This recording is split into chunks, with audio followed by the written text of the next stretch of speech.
Amanda. Yes. So my name says that I'm the retreats. I am Amanda. Yes. Yeah, I've been in I'm the touch with, founder. I've traded emails with Harmony. Yes, Harmony is our operations director, and her and I are the only full-time employees of Buena Vida, and all of our other about 12 or so are part-time contract magicians from all over the world. So yes, Okay. we've got Harmony in the inbox. And Well, it looks like we have someone. we do. Ella. I want to answer that question real quickly, even before we get started, because it's a great question. So Scott had asked, how is it, even though psilocybin mushrooms are illegal in California, how do we have an operation? How do we have retreats there? And the answer is dun, dun, dun, dun, the Constitution of the United States of America, as well as the Religious Freedom Act, which was from 1994, which allows religious organizations or churches to operate with specific, actually, nothing very specific, as far as entheogenic plants, ayahuasca, peyote, mushrooms. There's a church here in Austin, Texas, that has created its own sacrament, and so, according to the Constitution, a religion is not a dogma, it's not a book, it's not a building, and it's not even a group of people. A religion is any individual's belief in their desire of how they connect to the divine. And so, the government cannot stand in the way of that as long as you are doing no harm to your community and to yourself, and as long as you are practicing sincerely. So, what that means is that you could tomorrow start the Church of Scott, and you say, here's what I believe, and this is what we do, and we dance in a circle, and we wear red hats, and you would be, in the United States, constitutionally protected to do that. Now, if you were to be taken to court, you could have prosecutors making you prove your sincerity, making you prove that you are serving your community, but there are actually not too many stipulations around that. So there's not too many stipulations around that you have to have a service on Sunday, for example, or all the things that we assume about a church. You have to do this, you have to provide this. What those things are more what we've been accustomed to and come to know that what a church provides. So even, for us, we choose to have, like, we have free Sunday service, we call it the sanctuary, where we do breath work and integration, we do embodiment. We just had a session on grief on Sunday. So we choose and like to, of course, serve our community, even folks who can't come to a retreat, don't want to come to a retreat, but they still want to have a part in the community. So that is the way that we operate. We are officially licensed with the state of California. And I have it framed. When the state of California actually sent us our church paperwork, I was like, oh, this is a moment. So that is the way that we operate legally in California. And we work with a legal team that has started over, I think, about 65 other plant or medicine-based churches in the United States. So I know there's one in San Francisco. There's a few. There's a bunch in Texas, actually. I know that there's quite a few in New Mexico and Arizona. Some stay underground. Some you can find the way that you all found us. And it's an interesting place to be. We try to keep everything in order as far as what we believe and what we believe about the mushrooms. And everyone who joins a retreat is a member of the church till the end of time. And so everyone who's a member of our church has the legal right to not only take mushrooms as their own sacrament at the retreat, but do as they wish in their home. So if they would like to grow medicine, if they would like to take medicine in their home, they have that ability to do so, of course, with obeying as much as you can, again, the safety of yourself and others around you. That's a long answer to that one, but that's a great question. We get that I question. kind of understand. Do we get some kind of card that says we're a member of this church Yes, you do. entity, whatever you want to call it? Unfortunately, we had to reprint those cards. We're in the process because they came to us with all of the details printed in a font that was too hard for anyone to read. But technically, you don't have to have it. You don't have to have a card as your membership. If you come to a retreat or if you pay, we have a $75 membership fee, which is for life. What I want to make this really clear, because this is what my lawyer makes clear. You can't just run around town with a bunch of mushrooms in your bag, or doing whatever you want, and then if an officer were to arrest you, you say, no, no, no, no, I'm a member of Buena Vita Church. Because most local law enforcement in most states have no idea about anything I'm talking about. They don't know the laws, they don't know about the Religious Freedom Act. And so if you're doing anything that's disturbing the peace, you probably will still be arrested. It's just that once it would get to a place where they would try to prosecute you if you were, again, a sincere member of the church that was doing no harm, they couldn't do that. So yeah, some people like to have the card because it's just a physical, it feels more secure, right? It's like, okay, I'm a part of this church. But we can also send a digital one too that just shows membership. Yeah. Hello, Dennis. Hello, Stan. We're going to get ready. Thank you guys for joining us tonight. I have a history of going over time, and so I'm going to do my best to stick with the topic this evening and also leave time at the end for some question and answers. Dennis says hello in the chat. If you guys can, either say out loud or drop in the chat the famous thing we always do at Buena Vita, which is our one word. So what is one word about how you are feeling right now? You can take a breath, maybe you can check in, say, how am I feeling? Not today, not earlier, but right now. What's going on inside myself? You can tell us in the chat, you can tell us out loud. What was your word, Scott? Achy. Scott's feeling achy. Great word. That's a good sensational word, right? Sometimes we have an emotion, sometimes we have a sensation. I right now am feeling thirsty. There you go. That was my exact feeling. So Ella, Stan, and Dennis, tell us. I'm curious, and I'm also a little out of it. I had a vaccine, COVID vaccine yesterday, so I'm a little bit out of it. But I am curious about the retreat coming up. All right. Curious and a little bit loopy. Dennis or Ella, if you can either tell us or you can drop it in the chat how you're feeling. Hi, Amanda. At the moment, I'm feeling grateful and open. Ooh, I love it. Ella is one of our past guests, a star of the Buena Vita family. How about you, Dennis? He says great. I love that one. He's feeling great. Dennis is also, if there was an award for most attended webinars, it would be Dennis. Dennis or Ella, actually. You guys are the all-stars. I love seeing your names here. All right, we got one more coming in. We got Ellen coming in, and then let's start our presentation. We're going to talk today about how to choose a psychedelic retreat.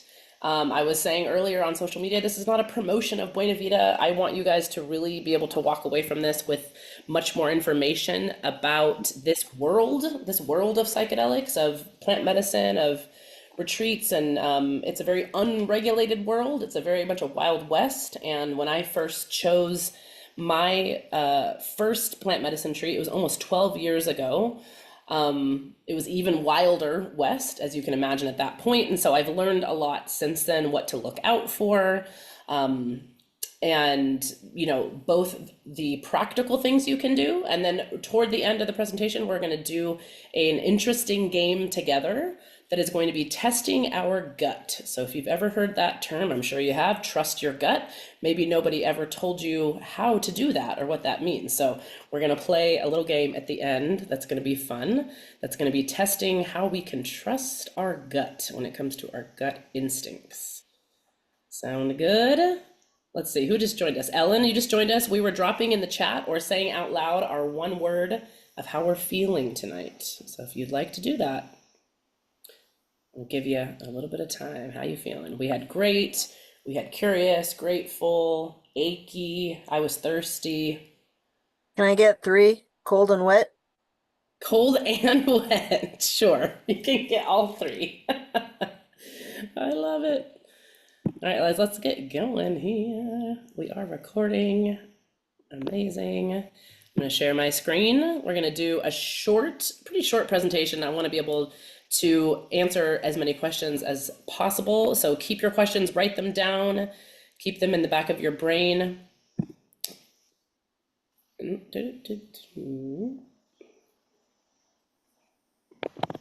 Okay. Everybody can see my screen. Here we go. Let's get going here. We'll turn these guys down just a little bit. I'm going to move us out of the way here.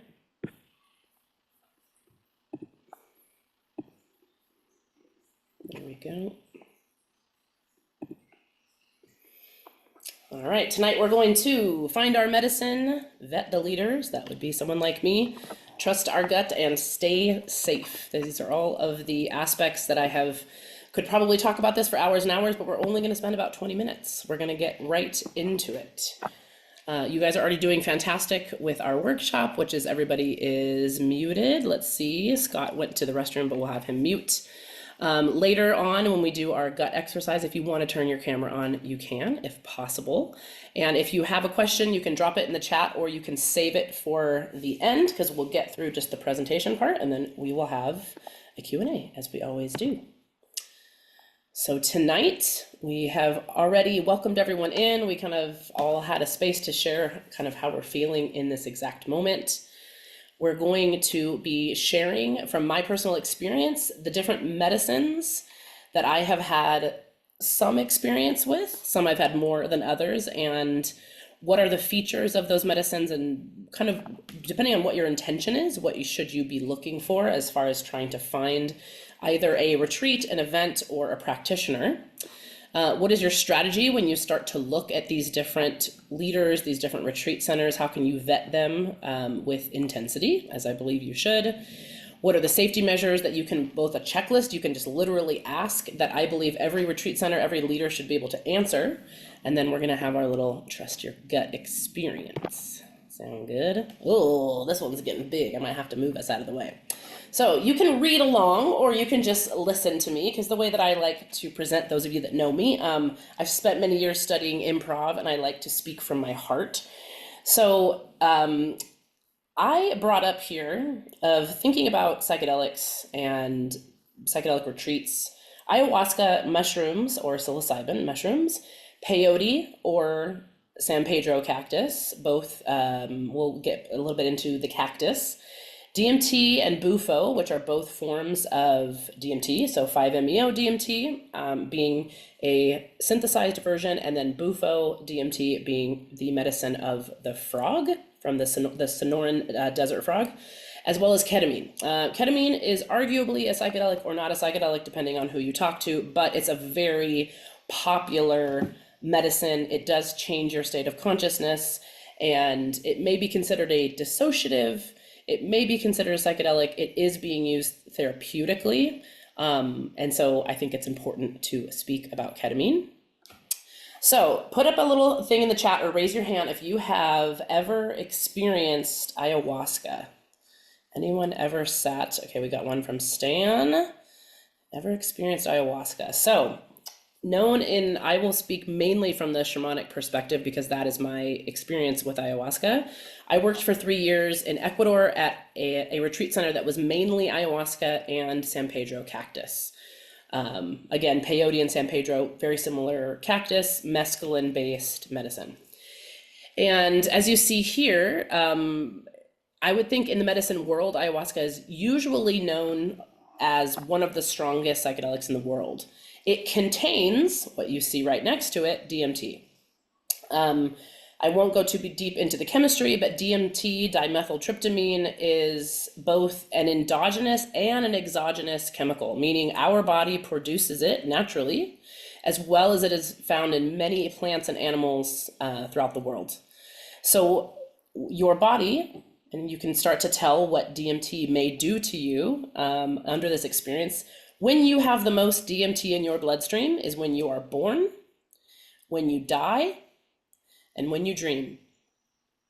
So DMT has not been studied very much other than the past 30 or 40 years. And so it is still complex scientists cannot answer the question, why does it exist? Why does it exist in certain plants and in certain animals and humans?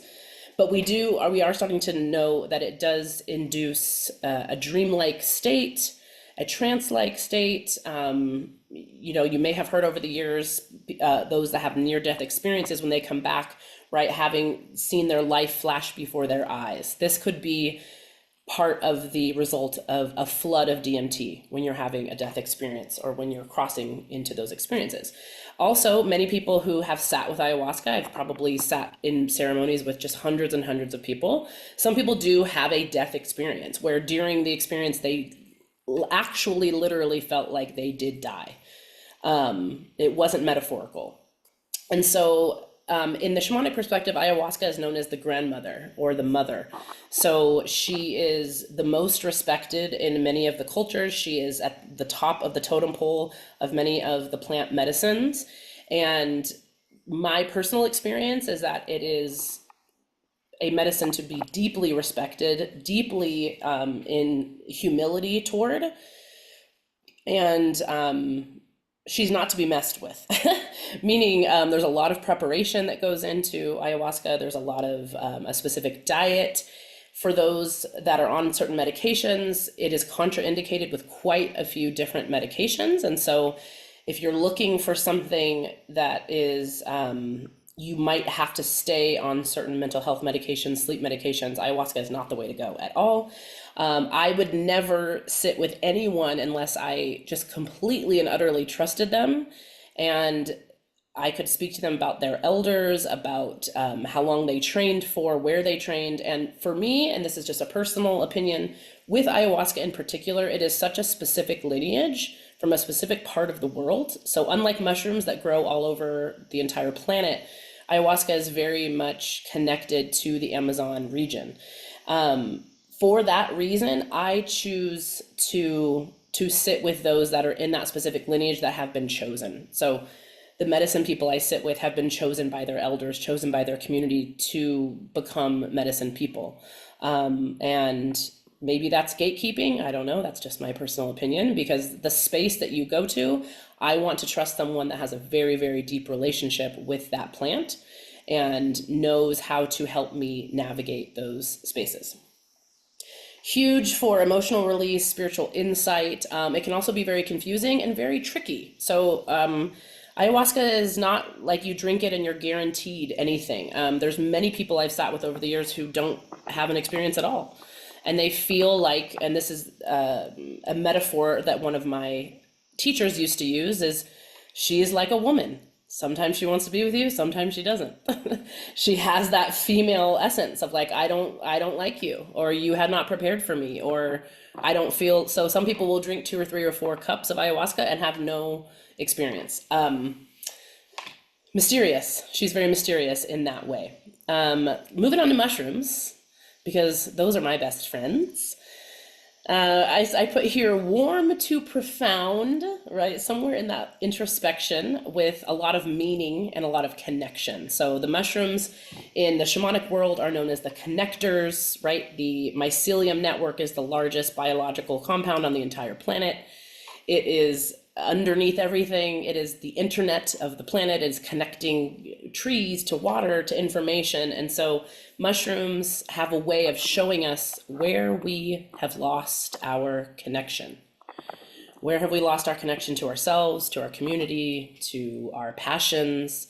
They have a way of trickily, I guess that's not really a word, but they can be tricksters, and they can show us the way that we've lost connection and how to reconnect. This is why I believe, and I can tell you a little bit about the brain science, but this is why they tend to have profound shifts around depression, anxiety. Depression and anxiety, no one is 100% sure of the cause per se. It is not proven that it has a chemical basis necessarily. However, anyone who's experienced depression or anxiety knows that you feel very disconnected from your body, disconnected from others, your motivation. I rarely have worked with anyone who is very depressed and also very connected, right? Connected to their heart, to their family, to their job. They don't tend to go together. So while we can't be sure yet exactly of the cause or the many causes of depression, because I'm sure there are many, it is a holistic, it affects many parts of your life. I speak to people all the time, and it's no guarantee, but I just spoke with a woman, a past guest this week, and I hadn't spoken to her in 3 years. She was one of our first guests in Mexico when we moved over to the West Coast 3 years ago. And other than checking in, that she said she was okay a few weeks later, we kind of checked in, but we hadn't spoken. And she said, Amanda, since that retreat, the week before, I could not get off my couch. I couldn't leave my house. I was on 6 different medications for my depression. Nothing was working. I was hopeless, like completely and utterly hopeless. And since that retreat, she said, I haven't had one day of being depressed. Not one day. And she goes, life is hard. I had to go through, I had to go through a flood. I had to go through this relationship. She's like, life is still challenging, right? As we all know right now. But that depressive state that she had been in had not resurfaced. She was off every medication. And this is, to me, it's not a 1 in a million. This happens often. Sometimes it takes multiple sessions, but it happens to where it even still shocks me how much mushrooms can really deeply help with depression and anxiety. That being said, I am a big advocate of saying nothing is a cure. Maybe that sounds a little bit pessimistic, but what I mean that when I say I think humans since the beginning of time have been looking for a cure for being human, right? A cure for what ails us, a cure for being lonely, a cure for anything. And it's part of being a human is navigating the challenges of being in this dualistic world and navigating the challenges of being sad and disappointed and joyful and everything that comes along with it. So we do, I believe, deserve to live a balanced life. We deserve to live a life where we feel connected to others and our hearts and to our passions. And going right into that, speaking of heart opening, peyote and San Pedro cactus. I would show you my tattoo. You probably can't really see it here, but I got all my plants on there. And I really love the mescaline containing cactus. This in the shamanic world is known as the grandfather. So you have the grandmother ayahuasca and you have grandfather cactus. He is straight to the point, just like the masculine. He'll tell you what's up. Here's what you got to do. Here's how you move forward.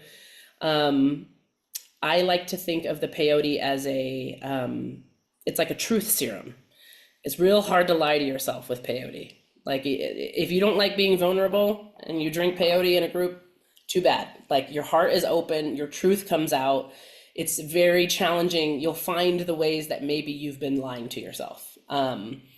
It's very long. It's a stimulant, 8 to 12 hours. It can last. Usually they go all night long. And into the morning, if you're in a traditional peyote ceremony or a San Pedro ceremony, you're much more in your body as far as you're able to walk and hike and you have energy. So unlike ayahuasca and mushrooms, which most of the time you're going to be either sitting still or laying down because you're on more of this visionary and deeply profound journey in your body. With peyote and San Pedro, you have much more capability in your body to physically journey around the world. And for that I love, because you can interact more with the sky and with trees and with music and with each other on these journeys. Won't go too deep into DMT and Bufo. I do not have experience with short form DMT, which would be DMT and Bufo. I have a lot of course, colleagues and friends and leaders that work with me that have experience. But as it says here, it's very short as far as the actual journey, right? 15, 20 minutes. But you feel like, some people feel like it's lifetimes. So the actual felt experience can be quite a bit more intense. Give me just one moment. We're going to take a tiny little pause here and we're going to let in Mona. Welcome in, Mona. We're going through our medicines. So DMT and Bufo, again, I would go with, if I were to sit with Bufo specifically, which is the Sonoran Desert toad. The toad, when excited or when activated, excretes the DMT from its body. So that I would actually want to sit with. There are protectors of these toads that I believe the Surrey people is one of the tribes that protects these toads. Because as DMT got popular, as you can imagine, people were trying to hunt the toads and find the toads, and you don't want to overexcite them and you don't want to be overusing this chemical from the toads. You would want to go and sit with people who have a relationship with this And then for 5-MeO DMT, I can highly recommend a retreat center called Tandava that is also in Mexico. They're good friends of ours. We have worked together. We have worked at their retreat center, and they are experts in 5-MeO DMT experiences. And then there's ketamine. Oh, beautiful ketamine. Many people who come to us have experienced ketamine. It is legal. You can get it in the mail. You can, I'll probably get advertisements on social media after talking about it because my phone's sitting near me. I believe I have had a few deep healing experiences with ketamine used with a body worker and a practitioner who understands it. It removes you from your body just enough to where you can really release and feel things clearly temporarily. It's very helpful if you feel very attached to your internal dialogue, right? So if you have an internal critic, for example, who's, I'm so stupid, I failed my life, I've done these things. If there's a narrative running in your head that you can't seem to escape, I believe that ketamine done with the right person can be really helpful for that. It removes you from the quote unquote ego or from yourself enough to process those things. So it also helps do what maybe 5 or 6 years of meditation might help, which is realizing I am not my thoughts. I am actually not even myself. I am not these things that I think that I am. It is, however, very dangerous. It is hard on the body. It's highly addictive. There's a wave of addiction going through a lot of different cities that I'm a part of and underground. So it's also used as a party drug. It's also used kind of as a way to feel like if you have social anxiety and you want to feel a little, again, dissociated from your setting, that can be not only very socially addictive, but it is very physically addictive. So use with caution. And yeah, Scott, I'll answer, Kristen, write down your question or keep it in the chat, and we're going to answer questions at the end here because we're getting through the presentation. All right, how in the world, okay, so you want to go to one of these retreats, you want to go see a ketamine practitioner, you want to go do some bufo. What are you going to be looking for? We're going to go through this real quick because I can also send you guys this presentation. You'll see in the picture here is one of my teachers, Salvador Villalobos, in the beautiful cloud forest in Ecuador. I just get so happy whenever I see him. He is an ayahuasquero. He also works with San Pedro cactus. His medicine is loving and beautiful and heart-centered. His retreat center is called Hayulima, Hayyulima, Hayulima. And if I was ever, or when ayahuasca calls me, let's say, because ayahuasca is very intense for me. She's beautiful, but she's very intense. But when I feel a calling, there's pretty much only 2 places in the world I would go, is either to Hayulima or to Casa del Sol, to my other teacher. Because I like to support them, and they were the ones who put me onto the path that I'm on right now.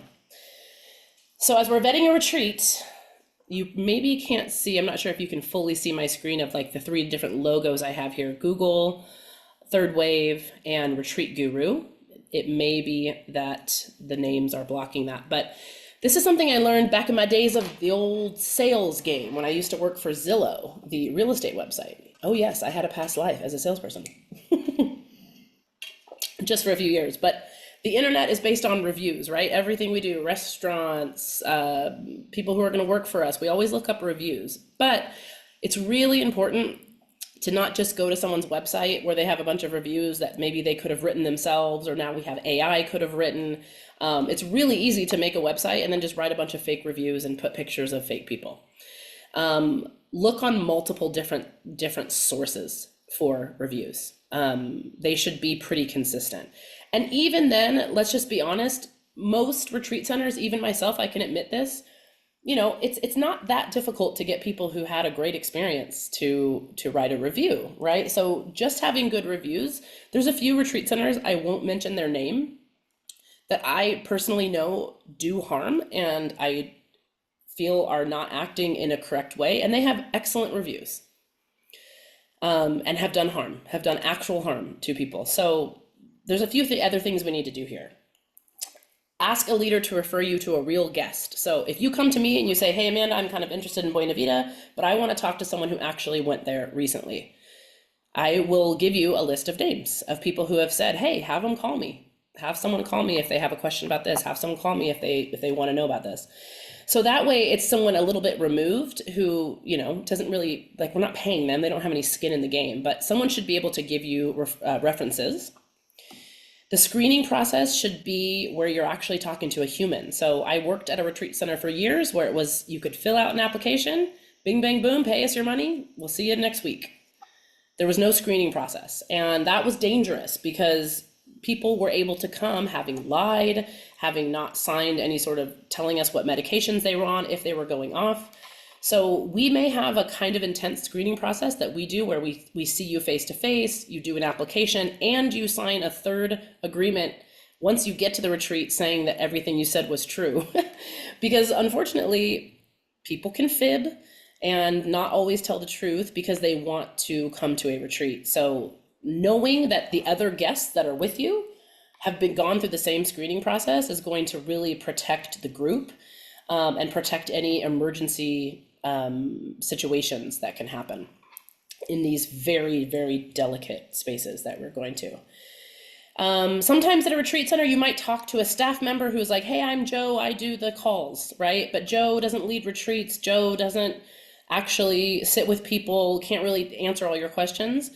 At that point, I would ask, hey, I need to speak to an actual leader. I want to speak to a facilitator. If anyone comes on a call with one of my team members and says, I want to talk to Amanda, right? I want to talk to the person who owns this whole jig. They'll get a call with me. That should be something that's available to you and not just someone they've hired and trained to kind of answer your questions. I personally would ask, who are your elders? Who are your teachers? What framework are you doing this work from? I don't believe that every medicine has to necessarily have a specific lineage. I don't fetishize indigenous cultures. I think that that can be a problem, right? To say that every indigenous culture suddenly has all the answers. There's plenty of indigenous people working in certain places that are not doing things correctly and are causing harm as well. But do some research into, like, what is the framework that once I'm giving you over myself to you, I'm drinking this psychedelic brew, I'm drinking the psychedelic tea, what are you going to be doing? What are you going to be singing? Is there music? Is there prayers? Like, you know, what exactly is going to be happening in the space once I trust myself to you? And if someone can't answer this, I would hang up. That would be a red flag for me, right? What are your frameworks? What are your, do you have only a medical framework? Do you have a shamanic framework? You know, what type of psychological framework? Like, we do base a lot of the work we do in some of our integration practices on internal family systems and parts work, right? A framework of psychology where we look at all the different parts of our experience in our life through the lens of our inner children and our protectors and different things like that. So I can very easily tell you all of our workshops and everything we do, like, here's what we have designed these based on. And yes, some are based on the Camino Rojo or the Red Road Path, which is the shamanic lineage that I was trained in, and that a lot of my structure of the ceremony, my prayers, the way that we give thanks, the way that we honor the earth are based on the Red Road lineage. Let's move on here. We're getting into some similar things. We're getting there, guys. We're getting through our presentation. We're going to test our gut pretty soon. This is our intellectual piece of the presentation. I can send you this guide if you would like. These are some questions I would ask for safety. How many clients have you actually sat with? How many years of operation? Just how long have you been in operation? What type of training do the leaders go through? This can be very academic, for example, right? My team consists of nurses, yogis, tantrikas, right? We have people who come from so many different backgrounds and so many different trainings, and we actually don't have, you know, tons of MDs and psychotherapists and like specific, you know, academically recognized. We have some on our team, but we don't always have them at the retreat. So it's important to know, am I going to a retreat where I'm going to be diagnosed according to the DSM-5, right? Or am I going to a retreat that actually is coming from a more shamanic lens or a more earth-based lens or a spiritual lens? And just seeing if that resonates with you. What is the emergency and medical protocol, right? Where's the closest hospital? What would happen if there was a medical emergency of any type? There have been situations in the United States of America where, like in Florida, where medical services were not called for someone who had a medical emergency and that person died. Because most likely that church was not willing to involve, medical professionals. Big no-no, right? If you're not willing to save someone's life because you're too nervous about your reputation, that would be a question I would ask. As far as preparation too, who is going to guide me? How many staff, which I spelled incorrectly, looks like staff. How many people are on the staff? This is a great question. I've had people who go to a retreat center, South America. There's 25 people in the retreat and 2 facilitators. And it's a disaster. Like, that is not enough people. They were burned thin. There's people outside throwing up. No one can take care of them. I think, a 4-to-1 or a 3-to-1 ratio of guests to leaders is a good way to be able to know that you're not just going to get lost in the shuffle. You're not just one of many, and then you can't ever find anybody. And at certain retreat centers, the medicine people come and go. They come for the ceremony and they leave. But who's running the rest of the retreat, right? Who's running the integration, the classes? Who's there for you the next day when you feel completely ungrounded and you need to sit with someone? Are there people available for you? Which is the assistance you have. Always asking, what's the integration program like? My very first retreat, even though it was beautiful and I credit a lot of my life to it, it was, see you guys later, hope you do okay. 0 follow-up. I went back to New York City after being 2 weeks in the mountains of Ecuador, and I was in a really bad place. I had no one to reach out to. I was trying to reach out to other guests, like, how are you guys doing? They're off living their life. So a lot of what we have tried to design and keep with like our Sunday sessions with these webinars is like to keep people back in the community when they're going through a difficult time when they get home, because those first few weeks to a month after a retreat, you can take a nosedive. It is not uncommon to not know how to properly, it's like you exited the matrix and then all of a sudden you're just back in the matrix. Right? And you're just like, wait a second, where's my guide? Where's Neo? Yeah, so I would ask, is there an ongoing community? It's something that we do our best, we're always improving upon, which is really trying our best to support. What people find, I think, is the most healing about the retreats is like you find a sense of community. You're going through life with these other people who see you and witness you and love you and listen, and it just feels so delicious and juicy. You're like, oh my gosh, these people, and then you're kind of like spat back out into your life. So finding a place to reconnect is super duper important. All right, guys, we're gonna test our gut. Do a little shake, do a little move. We just went through a lot of information. I'm talking a lot. Ugh. If you know me, I'm big into making sounds. That's the way I like to move energy. You should see me in my house throughout the day. It's making all kinds of sounds. So when we say gut feeling, which everyone has heard that phrase, right? It is not a metaphor. It's your body sending rapid signals, sensations. We talked about sensations a little bit earlier. Tension, right? Openness, maybe actual physical sensations, right? Your shoulders move before your rational mind has time to weigh the pros and cons. Research into decision science, which I loved that. I did some research today on decision science. It shows that our prefrontal cortex is lagging, right? So what we think of as our mind is mainly the prefrontal cortex. It lags behind the gut in decision making. So raise your hand or put a thing in the chat if you ever have found yourself in a situation that turned wrong. Maybe somebody turned against you or something bad happened. You go, oh, I knew that was going to happen. I knew I should have listened to my gut on that. Oh, I knew that person wasn't going to be what they said they were. And you kind of kick yourself. You go, oh, because my first instinct was no. But then your logical mind takes over. Oh, maybe you should give him a chance. So, you don't have all the evidence and, this happens. So, a good way of obviously making decisions, it depends on what it is, but it has to be a combination, right? A combination of the facts, a combination of your gut, of research, of all of the things that we have kind of gone over today. So here's how we're going to play this game of trusting our gut. Ella's coming back into the room. I'm gonna stop my share. All right, so I've got this in front of me here. Who's ready to trust their gut? Does anybody feel like they have a strong gut instinct that they listen to? I'll be honest, I have a very strong instinct. I don't listen to it as much as I should, and it gets me every single time.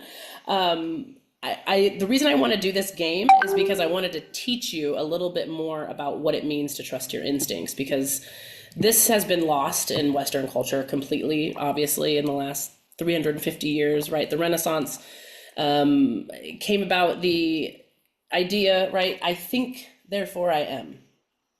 Right? I think, therefore I am. So that is a cultural movement of basing pretty much all knowledge on thinking, on the thinking mind. And we see that one of my biggest jobs in the psychedelic space is to help people move a little bit from their intellect into the different forms of information that they can receive. And if that makes no sense, take a high dose of mushrooms, because suddenly you will start feeling sensations and maybe even getting telepathic messages and things that don't make sense to your logical brain, because your logical brain is only one way of receiving and processing information. So the gut is another one, right? 90% of our serotonin comes from the gut. I was shocked when I heard that, right? We just think serotonin, oh, I gotta get serotonin in my brain. I gotta get these neurons going in my brain. 500 billion neurons in the gut. Like, the gut is doing so much for us. Scientists call it your second brain. I think it's our first brain. And evolutionarily, it was our first brain. We had our gut before we had our brain. So our gut is doing so much more than we give it credit for. And that this is a brand new, as far as like the discoveries of the gut, right? I mean, so many are even in the last like 5 to 7 years. So it's very new as far as like evidence-based. We're starting to see more. It's very similar to neuroscience. It's a newer science. But let's test our gut. And here's what we're going to do. In just a moment, I'm going to have you close your eyes if you are safe, because closing your eyes shuts out all of this information in front of you. In the yogic traditions, you can retain up to 40 to 50% more energy by just closing your eyes, because you are not taking in all of that information. And I'm going to ask you a series of very simple questions. And what I would like you to do, I'm getting to my game here as we test our yes and no. We're going to practice fast intuition. So you're only going to have a few seconds to respond. Anything after about 2 to 3 seconds, you will be thinking. If you start thinking about the question, that's okay. It means you're alive and your brain is always thinking, so that's normal. That's also the key to meditation, is just to keep thinking and meditate anyway. You don't have to rationalize or explain. It's just that first instinct that comes to mind. You can't get an A or a B or a C on this. I'm not keeping score. No one can win. It's just your instinct. So in a second, I'll tell you, we're going to close our eyes. I'll read a short series of these questions. And when I read them, you will raise your hand. One hand means yes. If you don't raise your hand, that means no. So if the answer to the question is yes, hand goes up. No, hand stays down. And we'll move on from there. Does that make sense? Just anytime you get a yes, hand goes up. Cool. Hi, Mona. So let's go ahead and close our eyes. Again, if you're driving or moving, don't close your eyes. But if you are safe, close your eyes.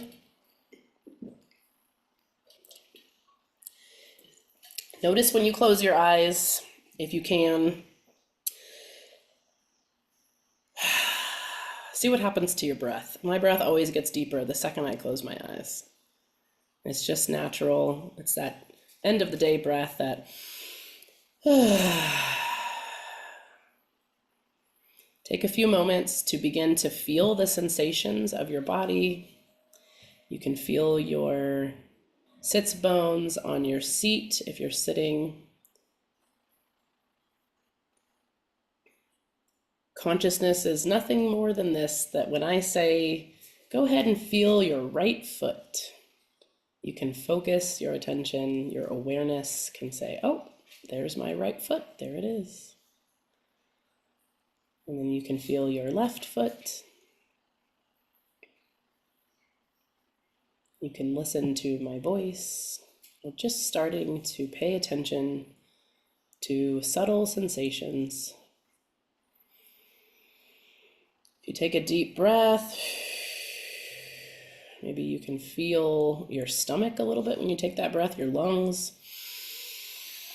Maybe your chest moves slightly when you take a deep breath.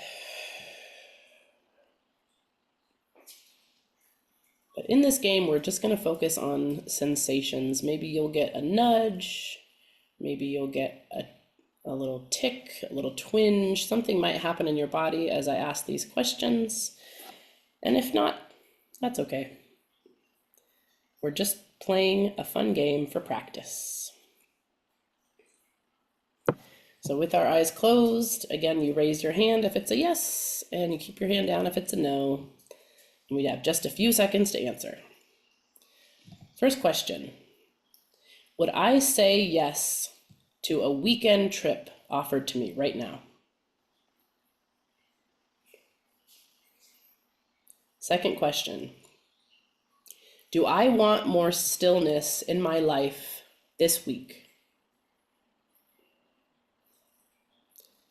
Next question. Would I trust the stranger sitting next to me on a plane? Next question. Would I leap forward if offered a brand new job tomorrow? Next question. Would I walk barefoot in the grass right now?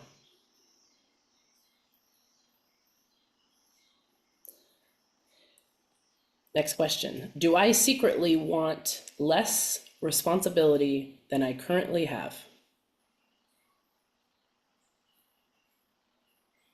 Next question. Do I actually like the city that I live in? Next question. Would I shave my head if I knew it would grow all back next month?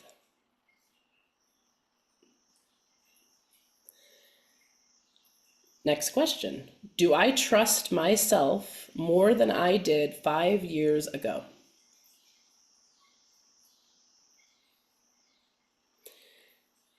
And the last few. Do I want to change one relationship in my life?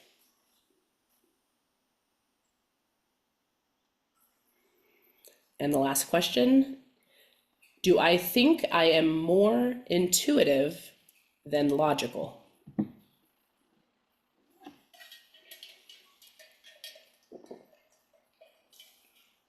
All right, so stay here for just a moment. You can keep your eyes closed, take another deep breath. You did that game just exactly right. There's no winning or losing.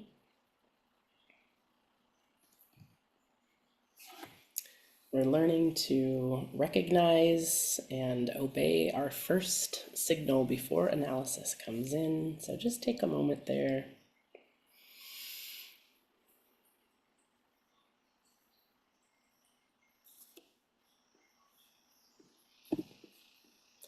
When you're ready, you can come back into the room.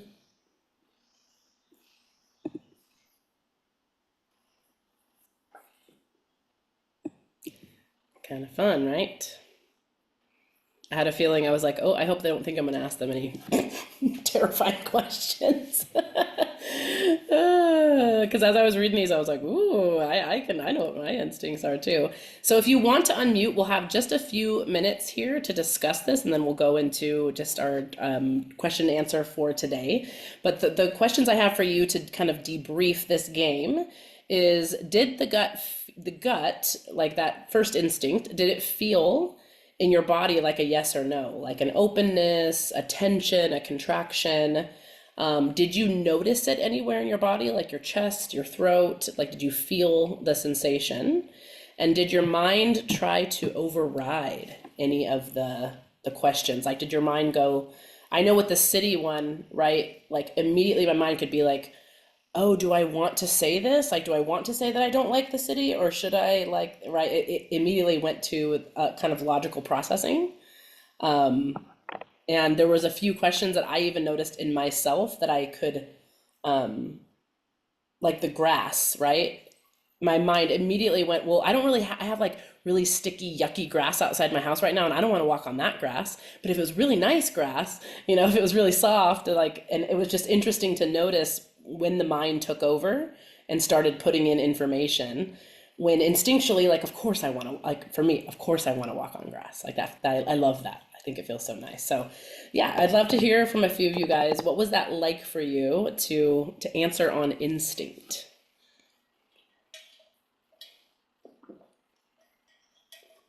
Yes, I think that's Ellen raised her hand, I believe. Yeah, my curiosity is thinking about this and thinking about the person that I'm staying with right now, and how I sort of did this in a way with her, like, okay, well, I'm coming your way, and would you be interested in doing this? Would you be interested in doing this? Would you be interested in... And her gut reaction every time was like, yes, yes, yes, yes, yes, yes. But now that I'm here, it's like, well, no, not really. So I don't know. I'm just curious what you have to say about that, because there are people who their gut reaction says one thing, but like you said, once they start thinking about it, well, then it's a totally different story. And they'll have an idea of what they want in their life, but they won't have a plan for that. So yeah, I want to be healthier, but I don't want to eat any differently, and I don't really want to exercise, and I don't really want to have to walk outside, and I don't really want to have to do any of the stuff that's going to make me healthier. But yes, yes, I want to be healthier. Yeah, yeah. And Mhm. so I just curious what you have to say about that. I love it. Well, yes, as we all know, implementation is a lot different than our ideas sometimes, right? And I mean, I think what you're speaking to is the exact difference between the gut and the brain. The gut is very instinctual, like her desire when she said yes was strong in those moments. And the brain is a pattern making machine. That's from Rosalind McAlpine, recent PhD, who we've been working with for years, and she's a neuroscientist in London.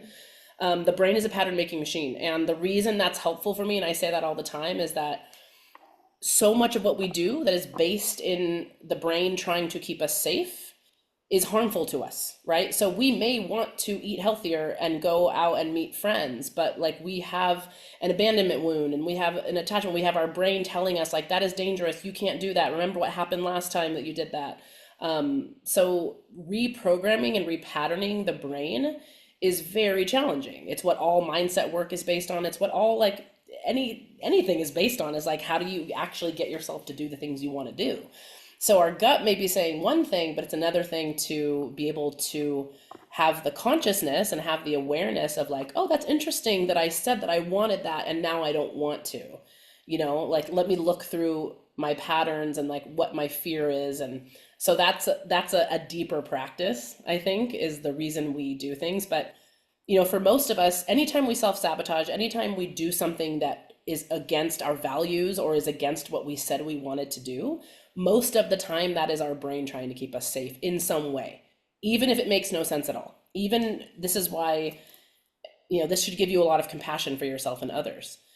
People who stay in horrifically abusive relationships have a pattern so deeply woven into their brain that care and love is connected to pain. And the brain says like, oh, this person is bringing you pain, they love you.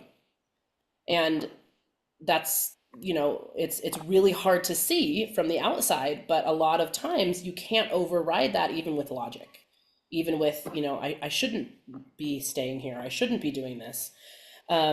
Mushrooms can be helpful with that, I think, over time. And the deeper grooves, right, the things that are woven into us from a very young age or maybe multi-generationally, this is where the shamanic perspective and the scientific perspective are now very much merging.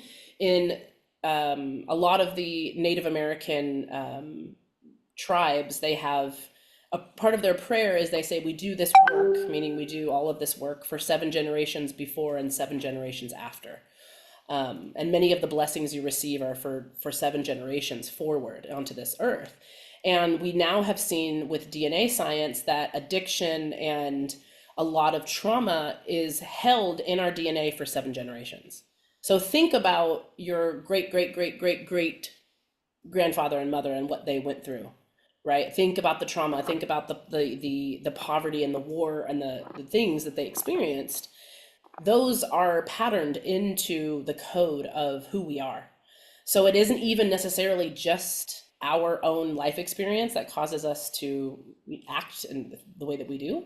And those of you that have been to a retreat or have done psychedelics maybe have had that experience where you are, it feels like you are healing for multiple generations before you, a pattern that has been so deeply woven in, a pattern of behavior, a pattern of addiction, a pattern of something. Yeah, I'm getting a little bit too esoteric on that, but it's really fascinating. And so I think that our gut is very primal. And so learning to trust the gut, right? It's one thing to just have the instincts, yes, no, ha ha ha. But trusting the gut. One of the hardest lessons for me this year, I won't go into details, was putting my trust in someone who my gut said no. My gut immediately, this person said, hey, I want to do this with you. My gut was like, absolutely not. I mean, it was just an absolute no. And then immediately my logic took over. Yeah, but this is easier, and and this person's already here. And right then my brain gave me all these reasons why I should just go with this person to do this thing. And then, it unfolded as like, what a disaster. And the whole time I was like, man, how in the world did my body like pick up on that? And this is why it's hard to trust the gut, because it doesn't, and this is how I know when my gut is speaking, it doesn't give me reasons. That's why it's hard. It doesn't always give you a reason. And we as humans, we really want reasons. So Can I again, just make a quick comment to that? what's that? I just wanted to make a quick comment to that, in that trusting the gut is it's been a struggle for me, because I will oftentimes get a really strong read that something is the right thing to do, but then after that I end up with dreams, or dreams in particular, that suggest something totally different. And when I follow what my gut told me, which was do it, and the dreams are saying, yeah, don't do it, I find out down the road, oh, the dreams were right, and you should have listened to the dreams. Wonder what's speaking in your dream there, your subconscious.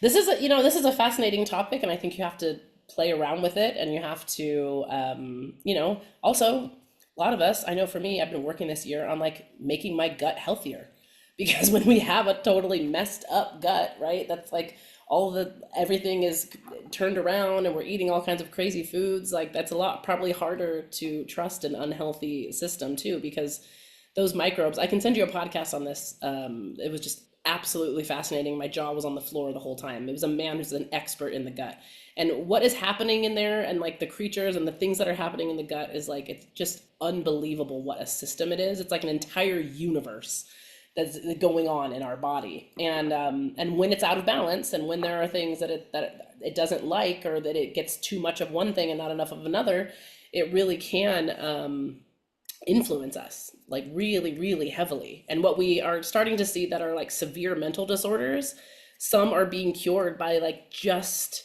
curing the microbiome, like severe depression, severe psychosis. Like there have been studies showing that just changing someone's microbiome, like all the symptoms go away. So it's a new science. I am not a doctor or a scientist. I'm only speaking to the things that I have just learned myself. But play the game. And the reason we played this game, and then I really want to move into a Q&A of anything you guys have questions of, everything we talked about retreats and about all these different medicines. The reason we played this game is because when I ask people who come to our retreat, most of the time, oh, I found you here and I did this search and then I saw this thing. But I said, well, what made you decide to come? And they go, I don't know. It's just, I just, something told me. I trusted my gut. Something about you, Amanda, or something about the website or a video that I saw. And so that shows you, right, the combination. I did the research. I watched the videos, I read the reviews, and then I also, at some point, just had to make a decision. And I went with, I trusted my gut. So we all do it. It just has to be in combination with all of the available information we have too.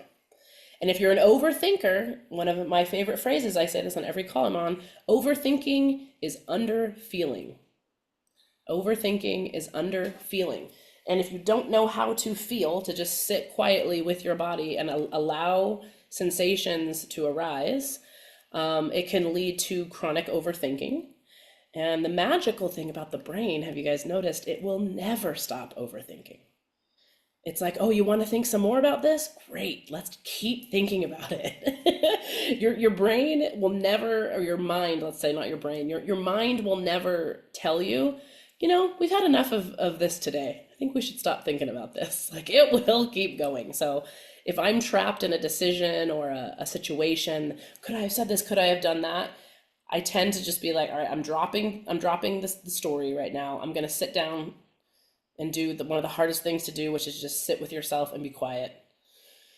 Allow whatever is there to arise, the sensations, the emotions, and it doesn't always give you an answer, right, per se, but it can stop the cycle of chronic overthinking, which many people I work with tell me that they are chronic overthinkers. All right, guys, I'm open. Questions? What did we talk about? What did it spark in you? Anything you'd like to ask, even if it's unrelated to the presentation tonight. I've got another 15 minutes. Yeah, Mr. Scott, I know you had a question. Yeah, I had a ketamine experience. I had 2 infusions of ketamine in a clinic for chronic pain. And I had 0 reaction to the ketamine infusions. Mm. And I've taken a lot of drugs, prescription, because of the chronic pain. Typically, I don't react, good or bad. So, What did they tell you in the clinic for that? well, they didn't tell me much. It was, it was a medical clinic. They're in a hurry moving patients through. And we just tried it, I guess. I didn't get a lot of information, but right now I'm up to trying about anything. Mm. So I gave the ketamine a try, and I was surprised that I just didn't feel anything. Wow, that is interesting. I have been Amanda, do you know if they only give you a certain amount and they won't give you more than that then in these clinics? I'm not super familiar with ketamine infusion. I know that like sometimes if people aren't responsive, they'll do intramuscular, like they'll do actual injections. But it's somewhat rare, I think, to not have but like you said, Scott, you have a history of being non-responsive to other medications as well. Has that been your whole life that you've been non-responsive to various types of medication? The latter half of my life, when the chronic pain came on, Mm-hmm. that's when I started taking all the meds. And if you can't treat pain, well, then you're going to try to treat sleep. If you can't treat sleep, then you're going to try to treat depression. So pretty soon you've tried 100 drugs and you haven't got anywhere. May I ask you when the pain started? Oh, sure. 1990 in my legs, 2011 in my teeth. Legs and teeth. And was that related, that anything you could tell to a specific life situation, whether that was like physical or something happening in your life, or no? The leg pain kind of came on with splitting up a relationship, moving to a big city, trying a new job. So there was a lot of stress, but 35 years later, it's still there. Mm. And the tooth pain, it's pretty intense and it is undiagnosable. And I've been to a lot of different places, a lot of clinics, and I'm getting nowhere. Well, I'm really, it has to be so frustrating. I'm really sorry to hear that. And from the doctors and nurses I know, chronic pain is, I mean, it's such a huge problem. And I'm sure there's, like you said, tried everything. Everyone's trying to give you so many different solutions, and that's exhausting. So, and then that adds to the stress, right? Like this is, I think a lot of times the issue with when we have something that's undiagnosable is then there's the shame of, well, why can't I fix it? And why isn't this working? And then I tried this, and that again adds to the stress, which only adds to the pain. And I'm just That's sorry. That's a really hard cycle that to be. that's my overthinking. I keep thinking, what am I doing to cause this? What can I stop? What can I try? And I'm getting nowhere. I'm just thinking, I'm getting nowhere. Well, I guess what I can offer you just from my own perspective is just a little bit of compassion. And if you can ever offer yourself, a little bit of that genuine compassion of it's okay, right? It's okay that I have tried many things and maybe it hasn't worked yet. I'm not to blame for this. This is something that I believe, and I don't know if this is always true, but in many, many cases, it is true that pain is the body really trying to get our attention, especially chronic pain, right? And it is. It's saying like, I am here. So what I would offer you from the shamanic perspective, I guess, that is not the Western medical perspective, and you can take this as you will, is to speak to the pain as if it were a spirit, to speak to this pain and to ask, like, is there something you want to tell me? Is there something I'm not listening to? Is there something that I can pay attention to? And to really like let it, and that may sound crazy, you could journal, whatever that is, like surprise yourself. But if you've tried everything else, try something a little bit more mysterious, to maybe ask even your body, like ask your legs, like, is there something I'm not listening to? Is there something you're trying to tell me? Because what happens in the Western perspective is we're always trying to get rid of everything, right? We just want to, and that makes sense. When we have pain, we want to get rid of it. But the perspective is like, get rid of the pain, shut it down, dull it, numb it, like just get rid of it. And when emotions, and trust me, I work a lot with emotions and I see how they get trapped in the body. When emotions get trapped in the body, at first we have to actually bring them closer. And this is what psychedelics do. Is like, let me bring you closer, pain. Let me, like, actually, I'm not trying to get rid of you. I'm not trying to run away from you. You're screaming at me. Like, can you come closer? And can you actually tell me something? And maybe before you go to bed, just ask your body, your subconscious, like, can you please give me a dream or some information? Is there something you can show me here? And then sit with it and see what comes up. You may surprise yourself. It may seem very woo-woo and esoteric and wild to be talking to your legs or talking to your pain, or right. It's a very different perspective, but I've seen people move through chronic pain.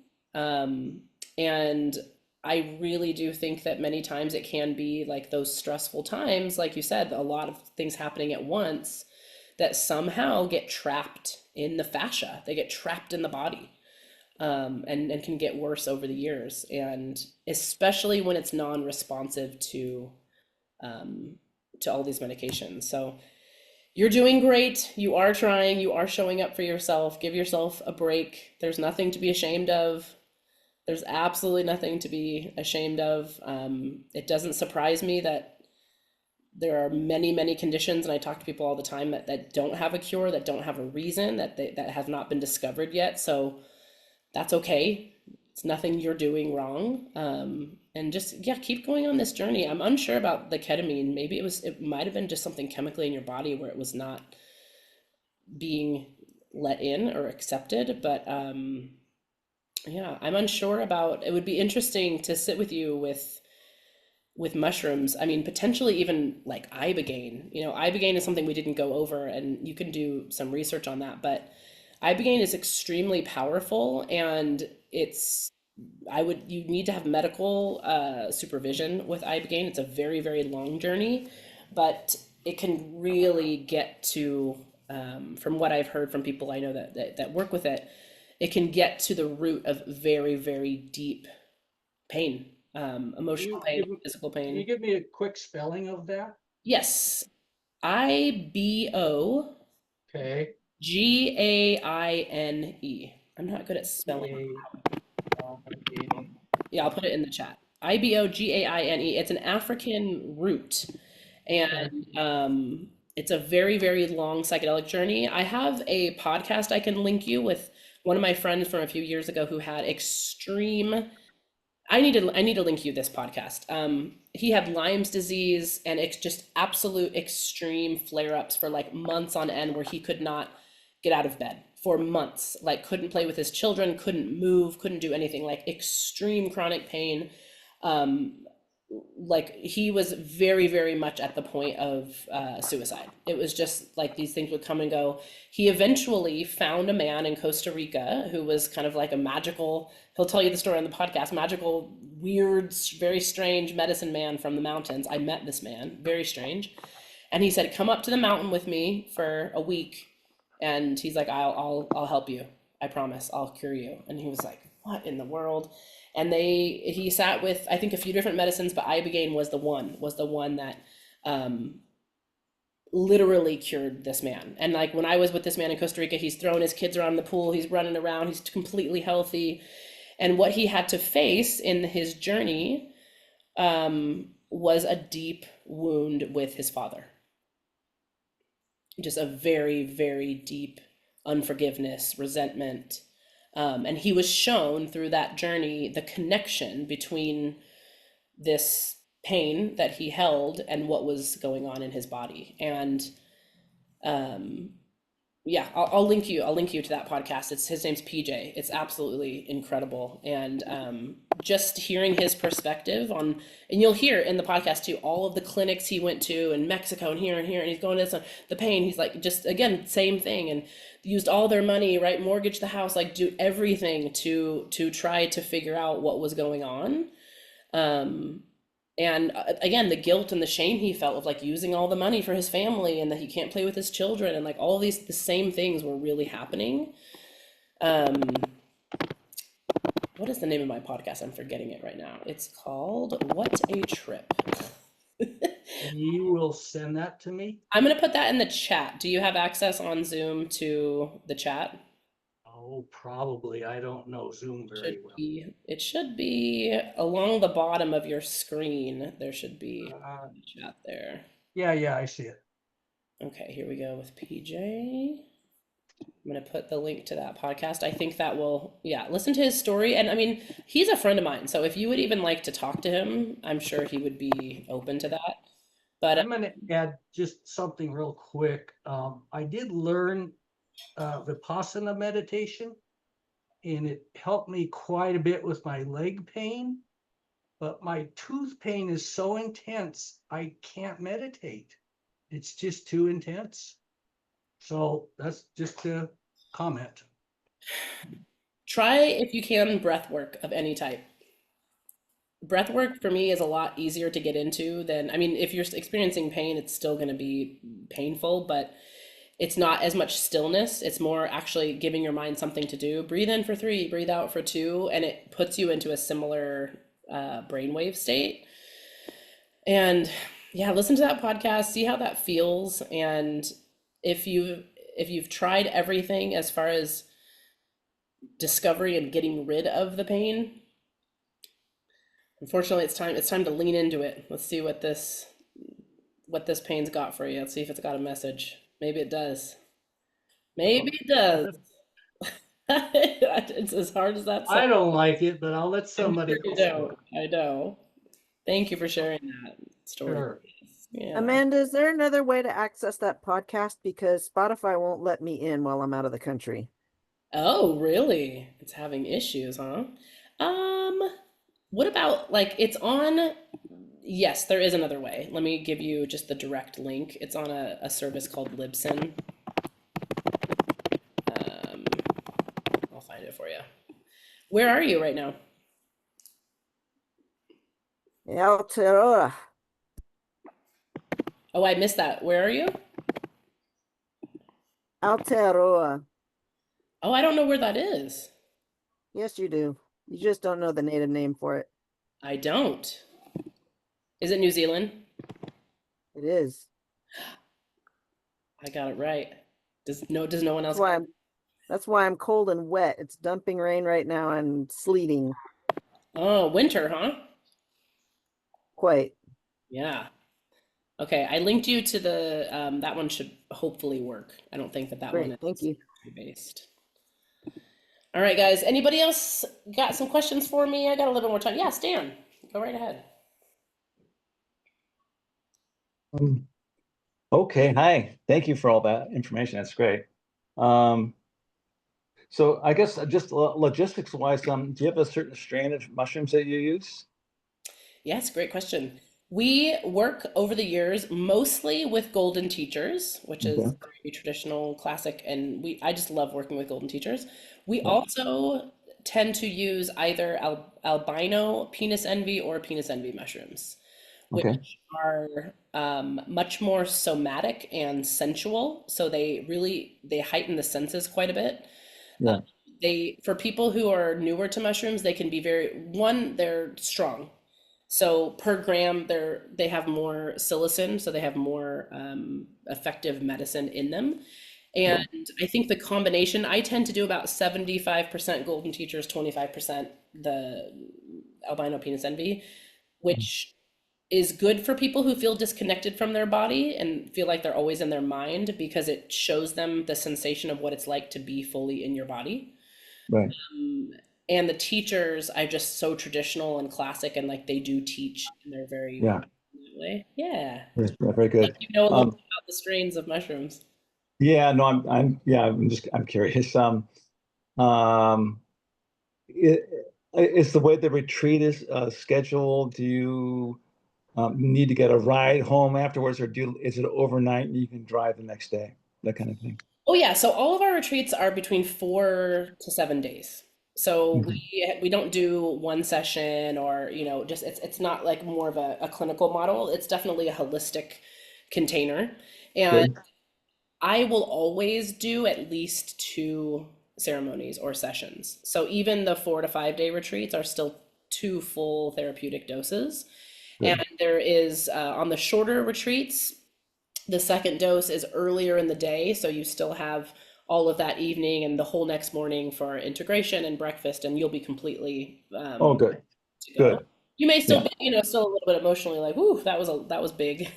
Sure. And then the 7 day retreats are three, so the ones Okay. that have three ceremonies. That's good. Thank you for that answer. And that helps me feel safer. Um, that I'll be able to drive. It's a good thing Uh, to ask others, right? Yeah, are they just, I've heard places that they're just sending you home, like, okay, well, you did your thing, and okay, good luck, and yeah, I mean, I think the transition of coming down is so, I mean, it's so important to be gentle and kind and slow that to anything else is kind of sort of paranoia inducing. But I wanted to also ask you, because you have experience with Wachuma. Um, I had a couple of journeys with that kind of close together within 2 weeks. And, a couple of things. Uh, One is that the intimacy that's just unspeakable and the aliveness of things breathing. It was gorgeous, but I knew at the time this is not going to follow me out of medicine. This is medicine, and it's not something I can really didn't feel like I was going to be able to integrate it in my life. The other thing is that it made me feel, and it wasn't bad at the time because I was with other people. I felt like I didn't on one of the journeys, I didn't know, I got restless. I didn't know what to do or where I wanted to be. And on another one, I felt like I didn't have a center to act from. And that didn't bother me, except other people seemed to. And I found that really jarring. And that's kind of bothered me. I'm still a little bit kind of perturbed. And I've realized between that and shrooms is that the shrooms, if I see something about myself in IFS terms, it's like there's all kinds of self energy there, or I experience a lot of self energy, and it's just, it's like grace, and there's something that like it cares about me. With Wachuma, it just felt like, man, you're on your own. It's like blended and sort of, screwed. I was wondering if you could talk about that a little bit. I mean, a lot of it depends on who you were with and where you were. Like picking up the energies of who's. I can't emphasize this enough. Like, who is leading or in charge of the energy makes such a massive difference. Yeah. Blending with like their perspective, their nervous system, a lot of that. And you know, it's interesting. I haven't had that experience, or I haven't even worked with too many people that have, and I've been in probably just as many Wachuma ceremonies as I have mushrooms, because that was my Mhm. main medicine that I worked with in Ecuador. Uh-huh. Yeah, the like the disconnection from the self is fascinating. I would explore, if I were you, and this is just an instinct I'm having, Mhm. just your relationship to the masculine, whether that Uh, is the mythological masculine, right? Whether that's father, God, authority figures, your own father. Because to me, the disconnection, I've seen this happen quite a bit because it is a masculine presenting medicine, that people who have something where they may be working on an old wound from that, uh-huh. that Yeah. tends to come up in them a lot, of like they don't trust it, or they're like, what are we doing? Like that feeling like, what are we doing? And like, where are we going? Right? Where's the direction here? So I don't know. Just explore that.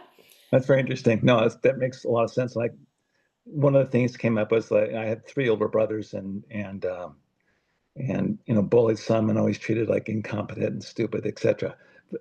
And that came up with that. But I just was so interesting that on the two different medicines, that one I feel like I'm supported in seeing, and the other one is just here you go, deal with it. You know, it's like a And what a beautiful mirror that is, right? Where, I mean, this is why I think even bad journeys are good journeys, because it was, if we look at it through the kind of like the archetype of the mirror, it was showing you like, you know, you don't matter, you're not important, you're not connected to mm, anything, like, you know, maybe how you felt around your brothers, or maybe how you felt yeah, in your family system. Um, yep, and this is why, you know, these plants and these cactus and these fungi, like, they're not good or bad. hmm, Something that's really hard, I think, for people to accept, like they're very neutral, you know, and so they can be used in dark ways, and by darkness I mean manipulative, confusing, right? Like with the yeah, wrong person who's yeah, choosing to use their power of these plants like in a direction for not for good, I guess you could say. They can be used for that, you know. And there are yeah, people in lineages that are like dark lineages that will use things mm, for power manipulation, confusion, distortion. That to me is yeah, considered darkness. yeah, So it's I mean, that's even something at this point in my life, like, because I've just seen a lot of heaviness, and heavy people can hide very easily in these spaces because people just assume, oh, you work with plant medicine, oh, you must be such a good person, you must be so good-hearted. It's like, not always. And you know, I'm not a perfect person. I make mistakes all the time. I say dumb things a lot, and I hurt people, and I have to make rep, repairs a lot. But mhm, I definitely do this work in the light. And what that means, and I tell people, I joke when they come to the retreat, I'm a white witch, right? Like if you think of the right, the light and the dark and all of that. And that just means that what I say, what I think, and what I intend is the same, right? I'm yeah, not doing this work, or um, telling you anything that is like actually a hidden agenda, or a hidden, for a different purpose, and trying to become something in your eyes, and like use the power of you taking mushrooms, and so I can become, something to you. And I've seen that. I've seen it happen. And it's anyone who's training to do this work, and yeah, we do facilitator training, and we've done 5 different groups. I'm like, be real careful with your ego, because if you want your ego to explode real quickly, like step into any position, well, any position of leadership, but especially with plant medicine, where people yeah, are really trusting you a lot. So that's a side note, but yeah, explore that. Just explore, like, if your reaction to this medicine was just a mirror of like showing you how you feel around the masculine in yourself and others, right, you're like, I don't trust it. I don't, yeah. it didn't feel good. It didn't feel protected. I felt ungrounded. I felt uncentered. No, I think it's very I accurate. think it was trying to show you that, probably. Yeah, it's very accurate. Okay, well, and that's great. But I wish it would have given you a big hug. Yeah, me too. Me too. You know, like I said with the shrooms, it feels like I take things away from it. I learn something from it. I can practice it, and you know, it's really actionable, and that's what I love about it. So, which is why I'm looking into a mushroom retreat. Hmm. Well, I will definitely say Buena Vita, our signature is is the love and the compassion and the heart and the sweetness. And really, I mean, it's really what we do well. It's how we hold the container. My philosophy is that plant medicine work is so intense, and it can wring you out like a sponge, and it can take you to places that you never thought possible. And so everything else at the retreat, in my opinion, should be sweet and loving and kind and gentle, right? You should feel Nice. loved, you should feel safe, like really safe. Really safe. Yep. The only Yeah. way for me to do this work. Some people like to go and, every now and then, some of us, right, we like to hit ourselves right with the whipping stick and go and on a hard dirt floor and have no amenities, and right, like you want to do things the tough way. Like there's benefit to that, right? Mhm. There's benefit to going and sitting with an indigenous elder with like just bugs crawling on you and you're just in the middle of the jungle. Like there's a benefit. You show yourself who you really are when you put yourself in those situations. Um, I would say though, in my experience, most people that we work with have had it hard enough already, and they need to be in a place for a few days that's actually sweet and that's Mhm. actually gentle and accepting. It's why most people come to us. They really do. They're like, I just want it to be like loved and held and sweetness and Yeah. Very good. yeah. Okay. Thank you very much. I appreciate it. I appreciate ya. Ellen, you asked, are there different varietals of successive retreats at Buena Vita? Every now and then I work with some new mushrooms, but I like to test them out myself first and have a good relationship with them before I introduce them in. We have some that I've been working with in the last year called Grumpy Teachers that are still, it's a strain of golden teachers, but I love them. They're like really fun and magical, and I don't know why they're called grumpy, but they're called Grumpy Teachers is their name. Yeah, so that's a possibility. And it's also a possibility if you microdose with us. The same medicine man that gives us our mushrooms, that grows our mushrooms for us, also supplies our microdosing kits, and he has different varieties to work with. So that could be something I can connect you with him. And he knows all about them and all the different little magic. All right, friends, we went over, but that's okay. We went over only a little bit. I hope that you got something out of this. The key is to, of course, do lots and lots of research and trust your instinct. It's going to be a combination of both. Never think that you're asking too many questions. Right, like really look into the screening process, really trust the background. Don't just read a few reviews on Google and go, oh, that sounds nice, okay, I think I'll try this, because unfortunately there is harm being done at certain places. There are places over the years that have had to change their name because they did harm, and then they just changed their name and made a new website, and magically they're a different retreat center. So there's not much regulation going on in the psychedelic retreat world, even though someone has a very flashy website and some flashy YouTube videos. So just be careful. You are trusting someone really with your life when you go to one of these retreats. I don't take that lightly at all. It's an honor of my life that people are trusting me with their psyche, with their spirit, with their body when they come to a retreat. So this has been wonderful. Thank you. I always get nervous before webinars, but then they're just absolutely fantastic, and I love being with everyone. Can we email you questions? You absolutely can. I'm gonna drop in the chat again since you found, I think, Scott, you found the chat, right? I did.